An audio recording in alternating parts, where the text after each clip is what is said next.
जय मसीह की सभी को। घमंड से चढ़ी हुई आंखें परमेश्वर को बिल्कुल पसंद नहीं आती। जब हम अपने को महिमा देने लगे, परमेश्वर को महिमा ना दें, अपने पैसे पर, अपनी एजुकेशन पर, अपने धन संपत्ति पर जब हम भरोसा करते हैं और उसके ऊपर हमें घमंड होने लगता है, तो परमेश्वर को ये कभी पसंद नहीं आता कि हम परमेश्वर को कुछ ना समझे, लोगों को नीचा दिखाएं और अपने आप को महान ठहराएं। ये परमेश्वर को कभी भी पसंद नहीं आता।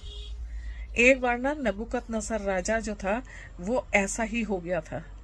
उसको 2 दफा चेतावनी दी गई। एक दफा उसको सपने में पता चलता है, कुछ वो सपना देखता है। दूसरी बार आकाशवाणी के द्वारा परमेश्वर उससे बात करता है। पहली बार जब सपना देखता है तो डैनियल उसे सपने का अर्थ बताता है और कहता है कि राजा, तू मनुष्यों में से निकाल दिया जाएगा, जानवरों जैसा जीवन जिएगा, घास खाएगा बैलों के समान, ओस से भीगा करेगा और तेरा राजपाट सब कुछ तुझसे छिन जाएगा। हाँ, मैं एक सम्मति तुझे देता हूं कि अगर अधर्म को छोड़कर दीनहीनों पर तू दया करने लगे तो संभव है परमेश्वर तुझे क्षमा कर देगा। लेकिन वो नहीं सुनता। 12 महीने बीत जाते हैं तो वो सोचता है कुछ भी नहीं होगा। लेकिन 12 महीने के बीतने के बाद भविष्यवाणी होती है और फिर से वही बात रिपीट की जाती है और सचमुच में अब की बार उसका वैसा ही हाल हो जाता है।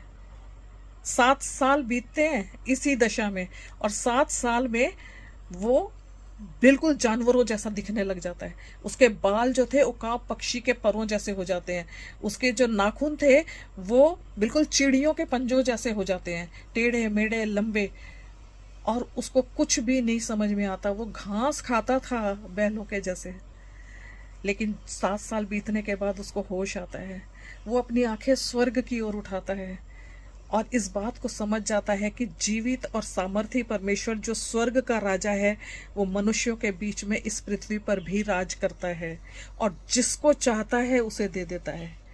वो अपनी आंखें उठाता है और परमेश्वर उसकी बुद्धि ज्यों की त्यों कर देते हैं और वो ठीक हो जाता है।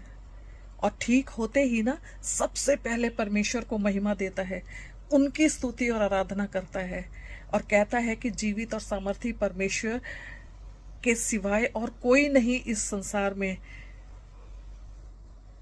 जो आदर और महिमा के योग्य है। यदि हम इस बात को समझ जाएं तो हमारे लिए भी अच्छा, अन्यथा हमारे ऊपर भी परमेश्वर का न्याय आ जाएगा। प्रभु आप सबको बहुत आशीष दे। बने रहिए प्रभु में। जय मसीह की सबको।